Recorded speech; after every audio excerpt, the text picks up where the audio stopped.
Welcome to my tube. My name's Marge. I'm a Hilka, I'm an empath, and I just like doing these little talks on my take on things. My feelings, my thoughts, my emotions. Sometimes they're deep like the oceans, and this is why. What I'm doing here is, on another page, I looked up my birth, my astrological chart.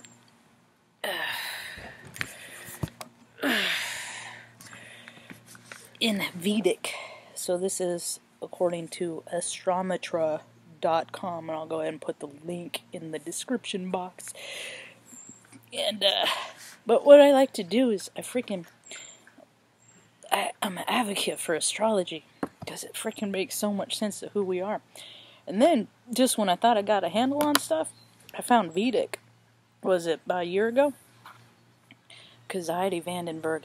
So just gave me a whole new level of understanding into myself and how I relate to others. So I'm just gonna read some of my own placements and talk about my area, how I've expanded in the area. So in Western, I'm an Aries sun.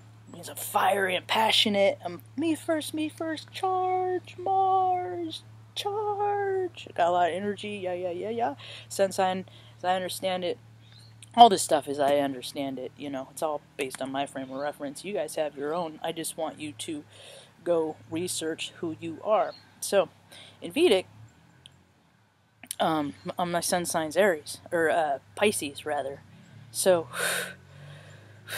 what that means, and the interpretation of that, is Pisceans are sympathetic, compassionate, unassuming, idealistic, intuitive, congenial, adaptable, psychic, emotional, creative, secretive, versatile, imaginative, and self-sacrificing. They can also be impressionable, indecisive, self-pitying, hypersensitive, and changeable. They need to serve others.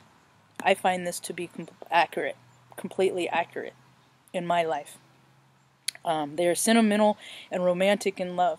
I always say that's what's going to go on my death certificate, cause of death, sentiment. Somehow my heart's just going to break. See, they're in romantic in love. At times they expect too much from others. That's just because I have freaking such high expectations in myself, and I just think others are going to meet me where I'm at because I meet them where they're at, and that ain't always the case.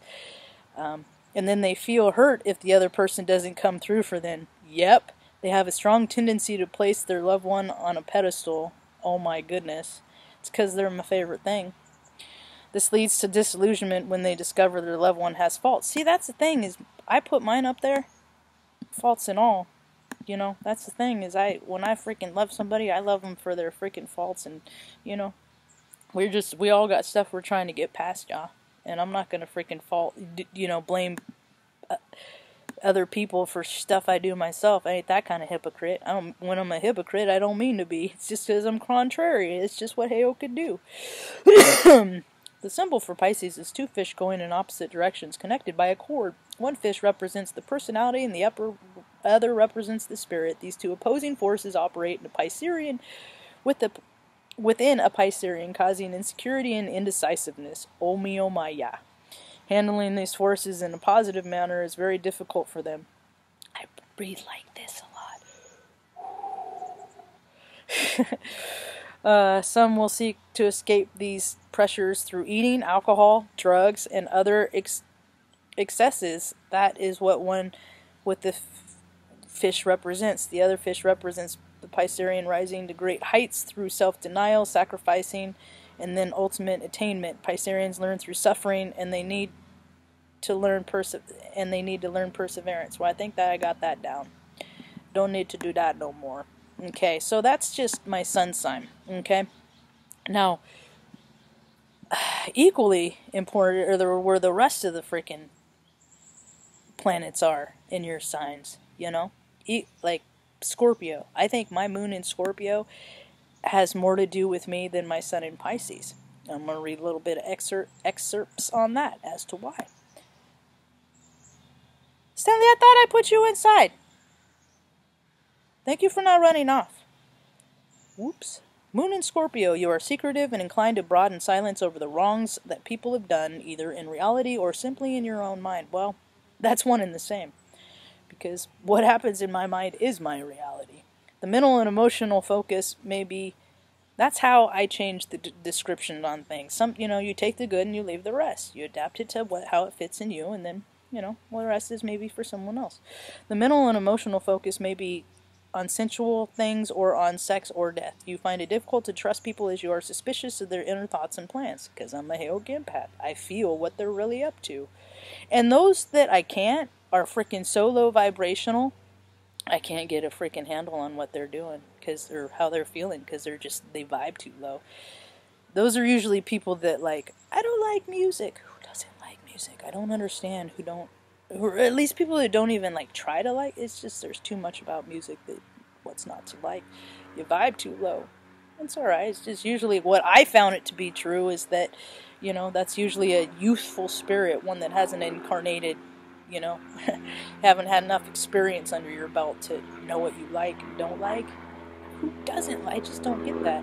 Okay, anyway, back to Moon and Scorpio. You open yourself up to very few, as you do not find it easy to trust others. Oh yeah, it's because I've had people freaking go behind my back and do devious things to make things difficult for me. That's why. It ain't paranoia, it's history.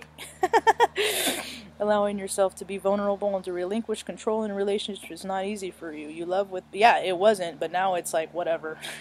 And either you're for me, and I'm for you, and it's a two-way street, or we ain't on each other's radar.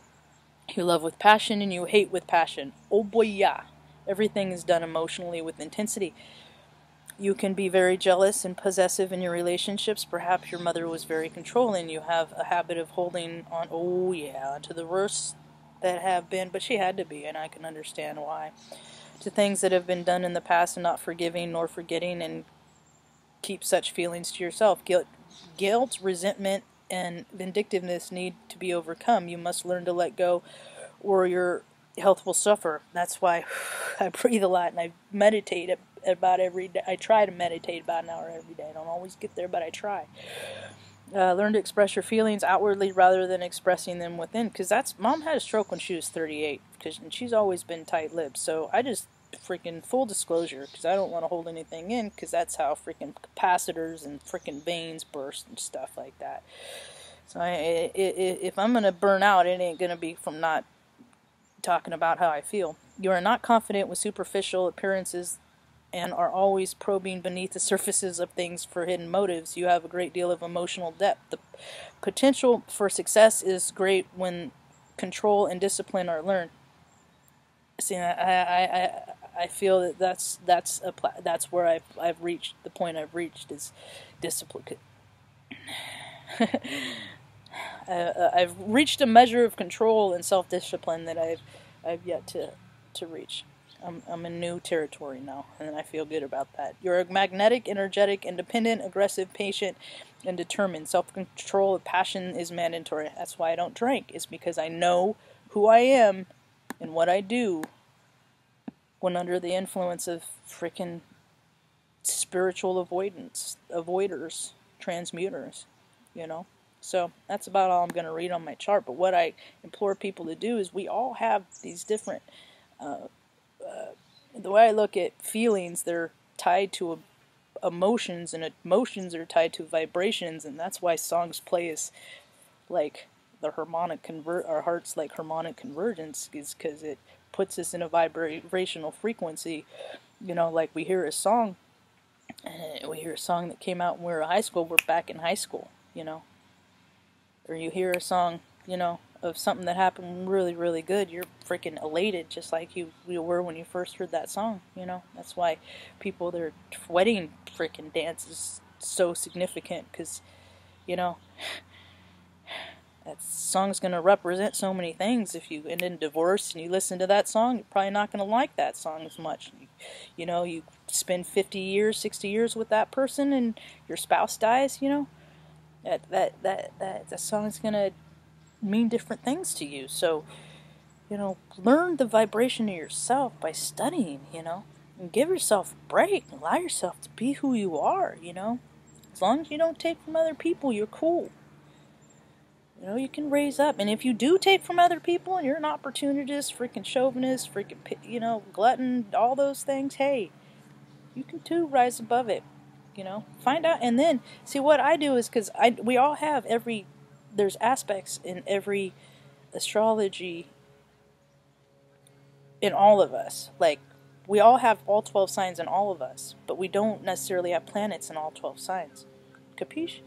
So, the way I see it, and that's what is so interesting with all this Virgo, is because I have Virgo in my chart, and I don't know, I haven't, I'll have to look to see if there are planets in there and whatnot, but I have very little earth signs in my, on my breakdown. I have 0, actually. So, it's all this earth grounding energy, because I'm out here, I'm in the stars, you know. I'm on Saturn, I'm freaking, flying around, you know, imagination station. Get zen, go within. And, you know, but I can take these placements, you know, and it's like, I can relate to people on a feeling level based, you know, and then I can relate to them like, okay, when, you know, like one of my favorite guys in the world is Virgo, and he helps me understand my brother, who I don't understand. But it's because I can relate to him. It helps me relate to my brother and the placements in him. So, anyway, that's all I got. I'm gonna upload this one later on, and that's why I think people should know their own star placements. Hope you have a rad day. Peace.